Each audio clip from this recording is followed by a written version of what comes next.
behind. But most people, were upset, saying, well, the Egyptian army subverted the constitution by overthrowing a freely elected government. But in a way, you might call this a corrective measure, not really a coup. And that's the diplomatic word even the U.S. is using. Because legally, if it's called a coup, then the U.S. will cut off that 1.5 billion immediately to the Egyptian government. So it's being called a corrective measures instead of a coup, semantically to avoid that legal quagmire. That's the difference between billions of dollars. How you use those two words, whether it's overthrow or whether it's a coup or whether it's a real adjustment. And the army is trying to make the adjustments in a real sense to hold on to that money. That's correct. You call it military adjustment instead of a coup. So that avoids, losing that 1.5 billion, because that's what will happen. The Congress made it clear any coup, that money will be cut off immediately. So that's why even the State Department is careful not to use coup, while supporting the army, because they have some planes, some F-16s now in the pipeline that we are going to be delivered, and the U.S. government say we still deliver them. Ordinarily, if it was looked at a coup, they would have to stop they will stop that delivery quick. It happened to Pakistan before and all this. And in the 90s, in Algeria, the Islamic Salvation Front won an election, clean election. But the army came in and crushed it. Say, we don't want an Islamic state here. So this is not the first time exactly. that an army... This is not the first time that an army in an Arab country has stepped in to stop, a group from taking power. Because the army in Algeria saw the same thing. Say, hey, if this will come to power, no more democracy in this country, no more elections. So we have to stop it now. So that was stopped, immediately. Even in Bahrain, the same time, had the Arab Springs. Yeah, the people in Bahrain were agitating. They don't want their king anymore. The majority of them were Shiites. The ruling class, the king included, are Sunnis. Okay, now, in the United States and Saudi Arabia and all this, we are supporting the Arab Springs, in Libya, in Tunisia, in Yemen. But in Bahrain, no. The Saudis and the Americans said, no, we can't allow this. Why? Because they don't want Shiite power in Bahrain. So the United States, turned a blind eye and allowed Saudi Arabia to send in soldiers to crush the rebellion in that country. Okay? Now, not only that, in most other countries in the Arab world, what happened in Egypt, was an example of what Syria is saying. Now, Syria is saying, you are supporting all these terrorists now, all these jihadists and Muslim Brotherhood who want to overthrow the government as they tried in '82. What you are seeing in Egypt is what you're going to get, an Islamic government in here. And that's not what you want. And you see now a lot of Western countries are trying to backpedal, including Britain. Before they say, oh no, we're going to give arms to the rebels trying to overthrow Assad. Now with what they are seeing in Egypt, a lot of them are rethinking it. Now Britain said, no, we're not going to give arms to those rebels in Syria. And actually, if they come to power, they might want to establish an Islamic state, you see. And that's why what is happening in Syria is very important in terms of, leadership of the Islamic groups in the Middle East. You see, because if what happened in Egypt is what exactly the Syrian government is saying, that most of these people we are supporting are members of the Muslim Brotherhood, and they made it clear they're going to establish an Islamic state. It's very important because you have the same dynamics in Syria that you have in Egypt. You have a large Christian, a prosperous Christian, minority in Syria that's also part of the country, and they are scared that if the rebels win, overthrow President Assad, they will drive out all the Christians too. You see? Now, the people in Iraq, who are they supporting? People will wonder. They are supporting Syria because they are Shiites who run Iraq now, as opposed to Sunnis when Saddam Hussein was there. You see? So you have Shiites in Iraq supporting Syria. You have Shiites in Syria supporting Syria because the Syrian government, the president, is an Alawite. And the Alawites are part of the Shiites. Okay? See, that's that constellation. Now, on the other hand, you see Saudi Arabia, that's head of the Sunni, countries in the Middle East, and Turkey, that's Sunni, and all this, supporting Syria. because of the Sunni majority are those trying to overthrow President Assad. So all these things happening in Syria have direct relevance to what is going on in Egypt. You see, so while before a lot of the Western countries were very anxious to help the rebels, now they are thinking twice, seeing what is happening. Say, now, do we really want Assad to go? Because now the Christians there will be, threatened, like what is happening in Iraq. And a lot of those Christians who left Iraq don't want what happened in Syria to happen, because a lot of them did what? Cross the border to go and live in Syria peacefully. You see, and those in Egypt are watching what is going on in Syria too. And those in Syria are watching what is happening with Mohammed Morsi and the Brotherhood in Egypt. You see, yeah. So what is happening, that's why I say what's happening in Egypt has implications for, other countries in the Middle East. Even Jordan, that is quiet, at the moment, anything can happen, because you have a whole lot of, the brotherhoods in parliament, and also in Jordan. Same with even Kuwait. It's quiet there now, but you never know. They might erupt anytime. So Egypt is a test of, how the rest of the Middle East will go with this Arab Spring.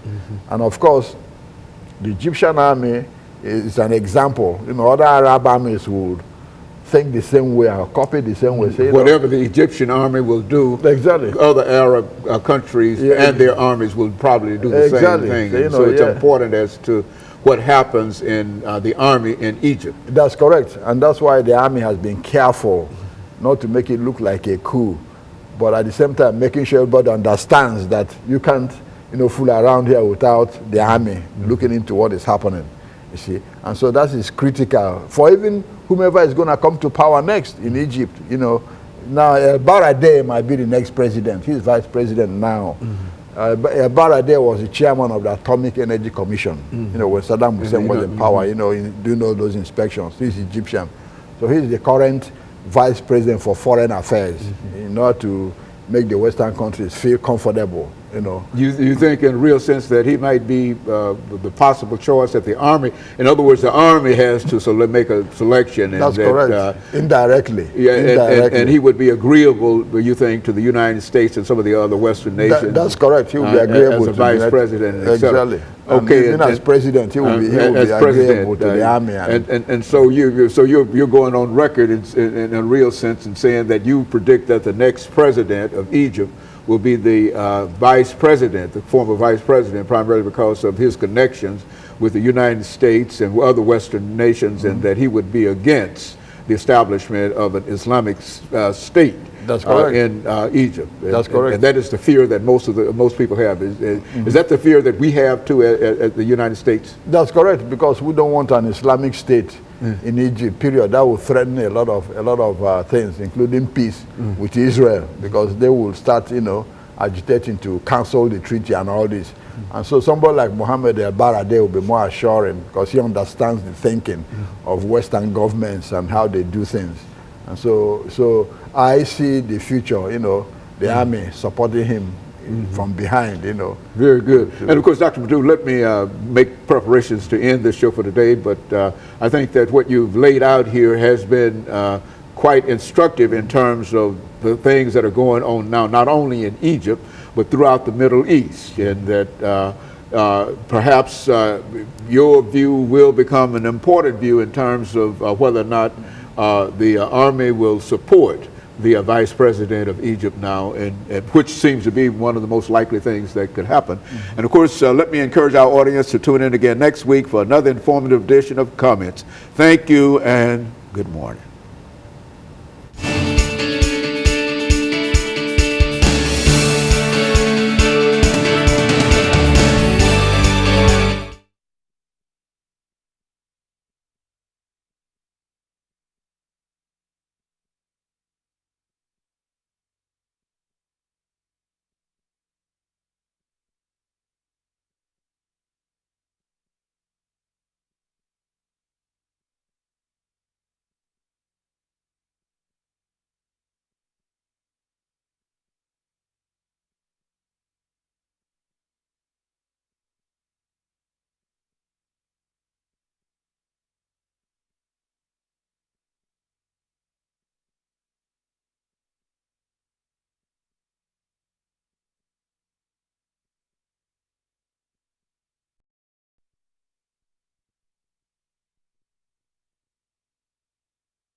Thank you and welcome to the show this morning. The topic this morning is the significance of African American spirituals and hymns. And of course we have with us to talk about the importance of African American spirituals and hymns, Gregory Taylor. Mr. Taylor has been with us on a number of occasions, and he's given us excellent information in reference to the importance of spirituals and hymns. And Brother Taylor, let me welcome you back to the show again. Thank you very much. And to tell you how delighted we are to have you, because the first show that we did with you dealing with African American spirituals and hymns, yes, sir. We had quite a response in reference to that. Yes, sir. And many people thought that you ought to come back and to say something else in reference to African American spirituals and hymns. Yes, sir. Let's look at it, Brother Taylor, from your perspective. Yes. By having you to take the first 6 minutes of this program and to give us some information about your background, yes, your education, and some of the things that were important in bringing you here this morning. And by that time, we should be ready to get into the significance of African American spirituals and hymns. Yes, sir. Well, Dr. Haney, I'm delighted to be back, and I must say that the old hymns and spirituals have become ever more important than their first show. And my hometown is Tuscaloosa, Alabama. And as I surveyed my community, the most important thing that we had in our community were the old spirituals that came from the church.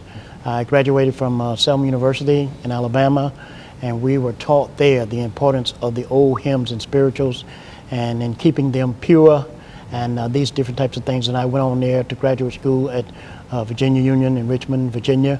But in all this time, you know, everywhere I went, we were always told to find the church where they're still singing those old songs. And as I went from city to city in school and things like that, it reached a point where I actually started calling back to my hometown, taking in the old hymns by telephone. And so today, you know, I'm witnessing that the old spirituals are becoming ever more important. And I believe that now the music therapy is one of the things that is happening. And the gentleman that we spoke about the last time, Dr. J. Robert Bradley, his music is becoming ever more important because of the purity in it. And I have had the opportunity to just have a lot of experiences since the last time here, you know, so we are delighted to be back. And so you've really been involved, Brother Taylor, in terms of trying to resurrect, in a real sense, a number of African American hymns and spirituals that you believe has tremendous impact upon individuals who might hear them. Yes, sir. Let's look at some of the hymns and some of the spirituals that you would consider to be of such significance that you would probably rank them among the very, very best. The first one come to mind, you said, that is, I Need Thee Every Hour. And that hymn was actually written by a homemaker. And there are several that was actually written by homemakers that are very moving in the worship service. And the other thing that we have started to do since the last meeting here, I'm interviewing people who are 90 and above. And their music and memory of their music has a seasoning in it. And it's like has become a language to them by which they talk to the Lord. And it's just absolutely amazing. Even the gentleman, Mr. Luther Massengill at the radio in Chattanooga, Tennessee, he sent me his old spirituals that he liked. And I see the old spirituals, and coming from the memory of those who are 90 and above, as the gross national product of their lives, of years of worship of our churches. And who better could tell us what those old songs mean today than those who have sang them the most? And so you've been involved quite a bit in terms of trying to bring all of this music back to the fore and to give it some real significance, I would imagine, in the African American, well, in all churches, but yes, especially these African American hymns in dealing with these particular churches. Exactly, and we have gotten the support of Dr. David Satcher, former Sergeant General of the United States. He is supporting us. And it is just, so many things are coming from so many different directions, and we're just trying to bring it all together. And I remember hearing on the Fish Radio that plays the speeches of Dr. W.E. Du Bois every year, and this really got my attention here, Dr. Tahaney, that he said that the old spirituals are the greatest gift that the Negro has given to America, and it's the most neglected among us. But we are not guilty of neglecting them from whence I came. And we were they put emphasis on them as being the most important thing in our community. And I'm seeing that today, and we had the opportunity to speak at the Bethlehem Center. And of course, what we'll do, we'll take this first commercial break, Okay. and then we'll pick up at that particular point. And we'll be back with our audience following this very, very short commercial break. Thank you.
Thank you, and welcome back to the second segment of the show for today.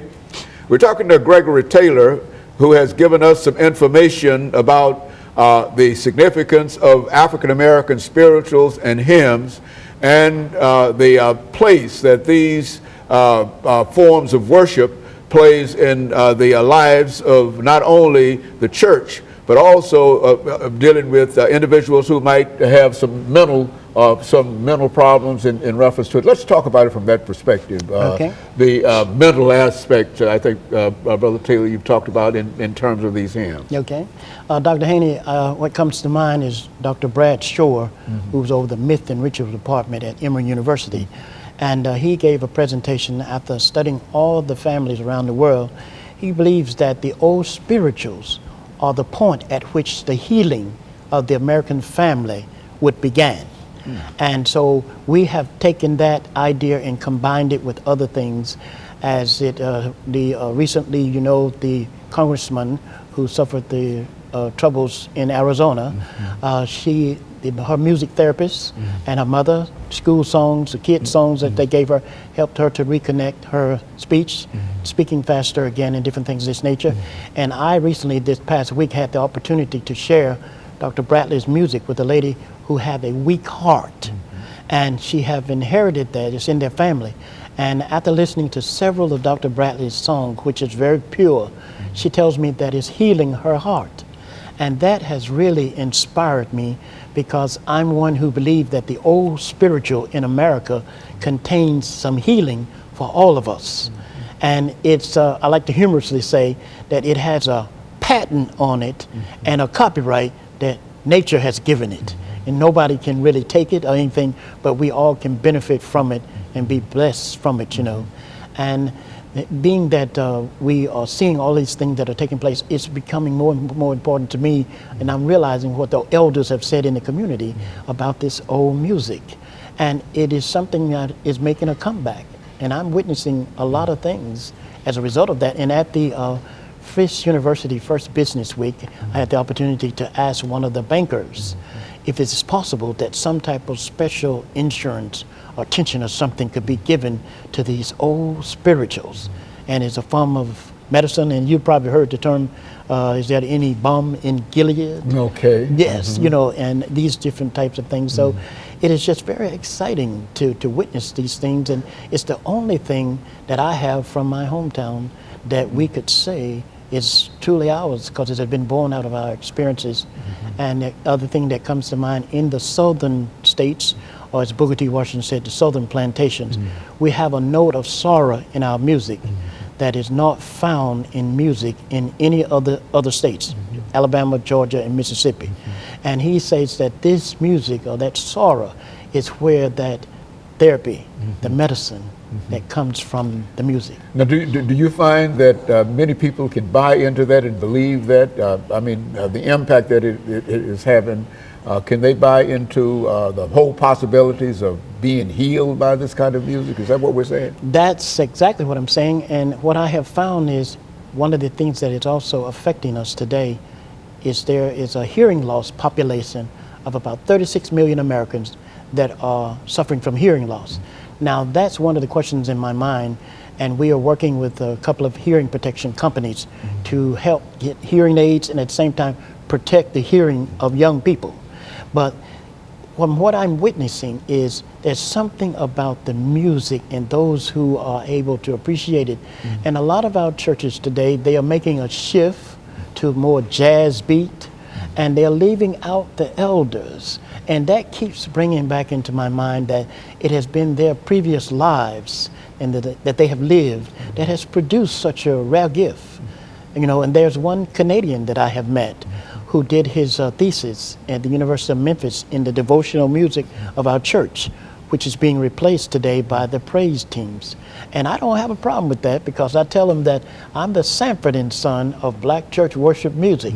What they don't want, I'll come and get it. And the other thing here that's coming to my mind is something that Dr. Robert Morgan, the hymn writer, the historian of the hymns, he said that we may be the only generation that stand a chance of losing the history of our music. And so, and last night I was at a presentation at the Frisch Center about the history of the jazz and things of that nature, and they talked about the old spirituals are at the root of all of it in America. That's the very, very beginning, and of course, if we were to lose those hymns, that's right.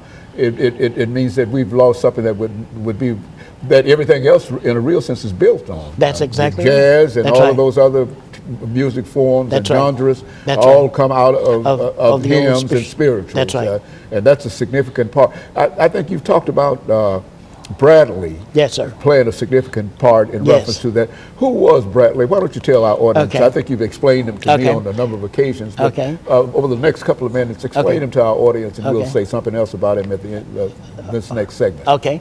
Well, Dr. Bradley grew up in Memphis, Tennessee, dirt poor, and his mother believed when she was carrying him that she was going to be giving him back to the Lord. And his book is entitled, I've Always Been in the Hands of the Lord. And his mother was saying that when she was carrying him, that I'm going to have a man-child and he's going to be a servant of the Lord. And Dr. Bradley was a baritone, as you know, and he was a favorite singer of Dr. MLK Jr. And he sang for the Queen of England in 1955. And we have had the opportunity to reconnect to Buckingham Palace and receive 2 communications about his music. And I hope you get a chance to share more about that later, how that actually happened. And why don't you make some statements in reference to how that happened right here? Okay. Well, Dr. Chris Jackson is the executor of Dr. Bradley's estate, and I'm just working with him, and I'm bringing Dr. Bradley's memories from Alabama. So while we were working together, I began to realize what Dr. Bradley told me when I was here in 1978, that when he was in England, that the Queen was so kind to him and the things that she did for him. He was going to the Trinity School of Music. And I was moved to send her his CD out of my own initiative and expenses and everything. And so I did, and in the process of doing it, she went in the hospital. And that really frightened me because I didn't know if I was going to get it to her in time, but I was able to get it to her. And when she come out, the Prime Minister passed away. And so what I did was we designed the letter to express condolences first for the Prime Minister. And second, we addressed Dr. Bradley, and he was known to be a funeral singer and to comfort people during those times. And so we sent the letter, that was in April, and on May 7th, I received the letter back from Buckingham Palace, thanking me for the CD, and I did not address congratulating her of being her Jubilee. Very good. And of course, let us take this second commercial break, and then we'll get back to speak again in reference to some of the things that we were dealing with. Thank you. And we'll be back with our audience following this very, very short commercial break. No.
Thank you, excuse me, and welcome back to the final segment of the show for today. We're talking to Gregory Taylor, who has given us some information about the significance of the African American spirituals and hymns and the impact that these spirituals and hymns have had on even the Queen of England herself. And Taylor, I think that before we had our commercial break, we were talking about the impact that these hymns have had on the Queen of England. So continue that discussion. I would imagine that our audience should be quite interested in some of this information. It was, I'll start with the book. In his book, that's something here that I have to cut this off. Ain't this a mess? I'm sorry about that, Dr. Breen. Okay. I didn't turn this off. But in his book, he speaks about when he was in England, he sang at the Royal Festival Hall. And it was there that several people came from America, Dr. A.M. Townsend, Mrs. Susie Campbell, the lady who discovered him, and they all went to hear him perform in England at the Royal Festival Hall. And it is this memory of these things that helped me to know that they had a memory of him that we don't have. You know, we have seen him here in America, and they tell me here in Nashville that he was always on the go, so a lot of people didn't get a chance to know him here. But today his CD is available and his book is available also. And what my memory is, when I was here in 1978, I went to American Baptist for a while, and then we went on back to Alabama. But this is when I had a chance to dine with Dr. Bradley at his Tower home, and he told me how kind she was to him. And so I was moved to send her a CD. I don't know if she knew it was out, but the letter was dated that I received was dated the day after. He died, passed away May the 3rd. This letter was dated May the 2nd of 2013, but this was in 2007 when he passed away. And so what I was led to do, and as I was saying earlier, we sent the CD, and when she went in the hospital, but when she come out, the Prime Minister passed away. And so we sent the CD, and in the CD, I knew Dr. Bradley singing. He's known to singing at funerals. He sang at my pastor's funeral in Alabama. He sang I'll Fly Away. And here in Nashville on February, Valentine's Day, I had the opportunity to present him, Dr. Bradley, at the Bethlehem Center. And that was very meaningful because that was the day that he, that was the day that he, this is really a shame. That was the day that he, something happened here, Dr. Haney, I don't know, but that was the day that he performed, sang at my pastor's funeral, and he sang I'll Fly Away. And then when we had the opportunity to get this over, to get that out, it was something there, you know, that I began to see things about how moving his music was to other people and things of this nature. And in reference to the Queen, we also suggested that as she sponsored in Atlanta, I worked with the Atlanta Bulletin newspaper, and it was there that I learned that she also sponsored the World Choir. I had a chance to interview the guy who founded the World Choir, and he told me that started at a rugby game in England. And he noticed as they were singing the national anthem that the people were forgetting how to sing. And then he took his perceptions to the Queen of England, and she sponsored the World Choir. So with all of these things in mind, what happened was I felt it would be good to add the idea of Dr. Bradley's music as music for the world, music therapy for the world, because of the conditions and things of the world today, the mood of the people. They need some music that would help to comfort them and which would reach deep down inside of them. And our young people, there's a young lady I know here from North Carolina. She had a chance to listen to Dr. Bradley's music, and she's in her 30s, and she said, this is the kind of music that we need that will reach deep down inside of us. And so music as therapy, you believe that Dr. Bradley's music can really serve that purpose, that it really has an impact upon people who hear that music, just as it had an impact on it during when he was performing in person, and et cetera, that even now his CDs are that significant. That's and right. then what we ought to do is to try to buy into that and to try to understand the impact that this music can have upon the psychic That's right. in a real sense on individuals. That's right. Is that what we're saying? Exactly. And also, he was the favorite singer of Dr. MLK Jr. He performed at the Tribeca University, and I had an opportunity to play his music at the Tribeca about 4 or 5 months ago, and it was like hearing him in the past and present. And Dr. Bradley singing, he was doing the same thing in university settings that Dr. MLK Jr. was doing with his speeches and things of that nature. I don't know why this thing won't go off. He was doing the same thing with his music that Dr. MLK Jr. was doing with his speeches. And when you see that, the impact that he was having, how his singing was being used to diffuse racial tension, and that is needed today more than ever so. You know, that it is the kind of music that can, in a real sense, serve as a public service in a real sense. And That's right. What we have to do is to resurrect this music and to bring it back and make more people aware of it. Yes. And you've done quite a bit, Brother Taylor, because I've been working with you and dealing with you in reference to this. Yes. And for a long time, it seems that it was a sort of a thankless kind of task that you were involved in, but now you're finding that it's having some impact all over. Is that what you're saying? Exactly, and we have been able to get two singing groups to donate Dr. Bradley CDs to the senior citizen homes. And this is one of the things that we are really hoping that the churches will join in to do. And this way that everybody will be being fed. The contemporary people in churches today, they will be getting the music that they need. And those who are in the senior citizen homes, those who are not mobile, those who don't have radios or computers to have access to his music online, if those singing groups and things would just donate Dr. Bradley CDs to the senior citizen home, and I'm even making them available for them to call me, and I will hook them up to my telephone and let them listen as much as they would like. So these spirituals and hymns serves as a real effort on the part of yourself as well as others to not only resurrect this music, but to make people understand how significant this music is to their everyday lives, that it can really change some lives. Why would you think that the spirituals and hymns would have that kind of impact upon people, Brother Taylor? Excellent question, Dr. Haney. There's the suffering that's echoed in the music. The suffering, the sorrow, and the sadness. And in Dr. Bradley's book, they said that this is what caused him to become loved by the people in the world, because they could feel his music. And it was Dr. Don Saylor at Emory University was saying that the great suffering produces the most beautiful music. And this is something that Dr. Bradley had experienced tremendously. You know, growing up dirt poor, a lot of times in his book, he talked about the number of days he went without food and things of that nature, you know. So his music grew out of that. And he said in his book that he never really had anything, but he could always sing.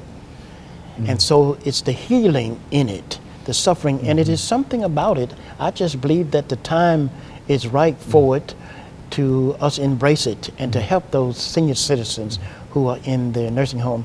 And to make this quick story here, if we have time, the 90-year-olds that I'm talking about, that I've been working with, there was a 90-year-old minister in Selma by the name of Dr. C.A. Lett. I got in touch with Dr. Lett, and I said, Dr. Lett, I said, at 98, I said, what is it that's your favorite hymns? And Dr. Lett said, I have 3. And I said, I got my pen and paper. And he said, the first one is, Guide me, O thou great Jehovah. And the second one was, Father, I stretch my hand to thee. And the last one was Amazing Grace. And I found a 95-year-old in Albany, Georgia. And I asked him about his favorite ones, but first I told him about Dr. Let 3. And Dr. Haney, this 95-year-old, he said, it seems like he left one out. And I said, Reverend Reynolds, I said, what could that be? And he said, on Jordan's stormy bank I stand and catch the witchful eye. And so what I'm saying, this language, these songs have become a language by which they talk to the Lord and they remember their past. And one of the elderly ladies with the Clark Memorial Church told me, she said, the music tells a story to me, you know, and it takes me back in the past.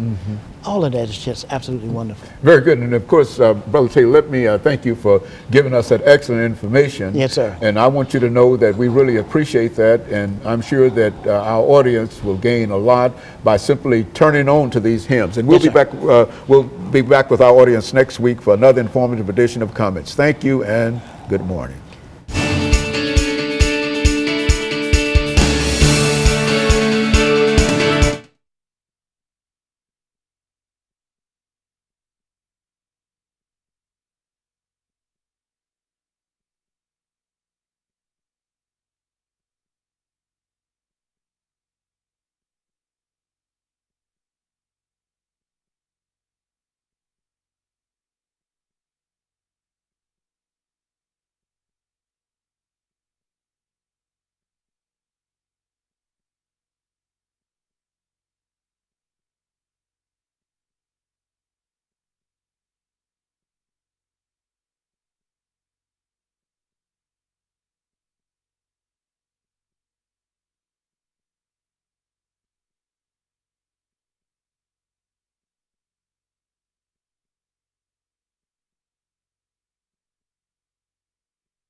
Thank you and welcome to the show this morning.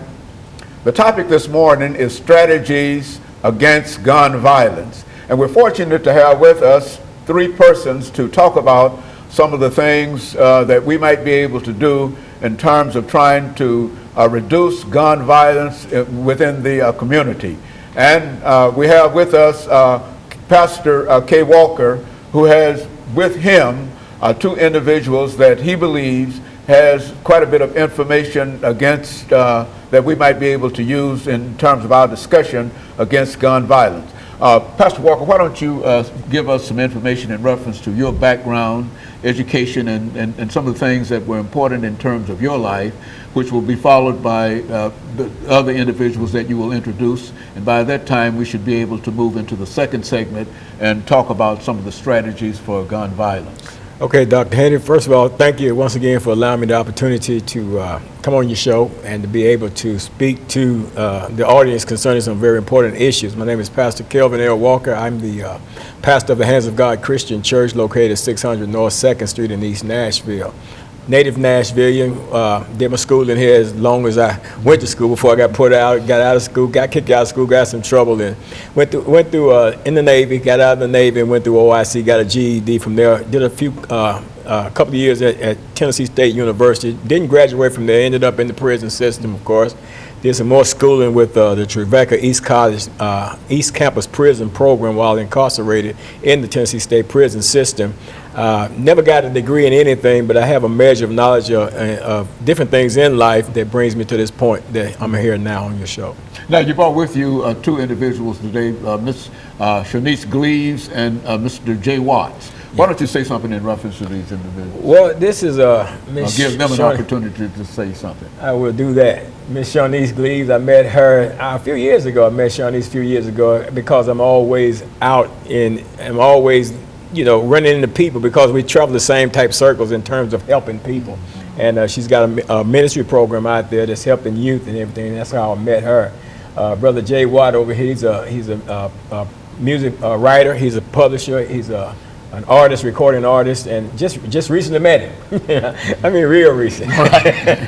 Very good. Yeah. And of course, Ms. Gleaves, why don't you give us some information about your background? And I think you've been with us on another occasion. And then after you make some statements in reference to your background, and then we'll let Mr. Jay Watt make some statements in reference to how he happened to be here today. And then by that time, we'll be able to get into the second segment of the show, and then we'll be able to talk about strategies against gun violence. Okay. Well, Shanice Gleaves, I have a youth organization where I strive to reach out to the youth. I have a group for girls called Jewels, and I have a group also called Gents, and that's for the young men in the community, trying to steer them away from gangs and away from the violence. So I do a lot of community work with the youth. Very good. Mr. Jay Watts. Yes, I was raised here in Nashville, went through school here, went off to school in West Virginia, came back and ended up graduating from here at Trevecca University and did a little bit of undergrad at Tennessee State University. And, I want to say thank you. I'm honored that you all would have me here on the show.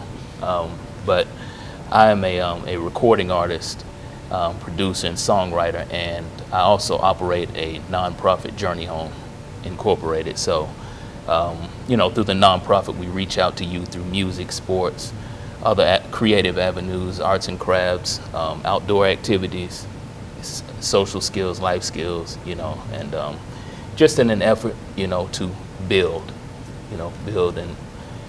And so you've been involved in trying to use music as a method of trying to reach out to young people, and do you think that has been a success, and how successful have you been in reference to doing that? Oh yeah, it has. I presently live in Charlotte, North Carolina, so I put on events there, and I just know through, I'm on Facebook, so I have, students that connect with me, former students from when I taught high school that connect with me on Facebook who have, been out, they've heard my music, they've either been to, one of my camps that I put on.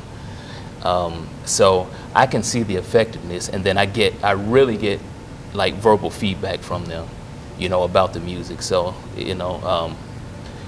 but we are just trying to venture out, step it up. Very good. And of course, we're getting ready for the first commercial break, after which time we'll have an opportunity, and we'll start with you, Reverend Walker, to have an opportunity to do sort of a round table dealing with efforts to decrease the youth violence and gun violence that we have. And of course, we'll be back with our audience following this very, very short commercial break.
Thank you and welcome back to the second segment of the show for today.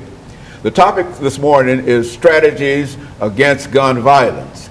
And we've been joined by another individual since we had our first segment. And that second individual that we've been joined by is Pastor Orr. And Pastor Orr will give some statements in reference to his background, his education, and some of the things that brought him here. And after which, Pastor Walker will start us off with our topic of the day, dealing with gun violence. Why don't you give us some statements, Pastor Orr, in reference to who you are and why you are with us today? Amen. My name is Samuel.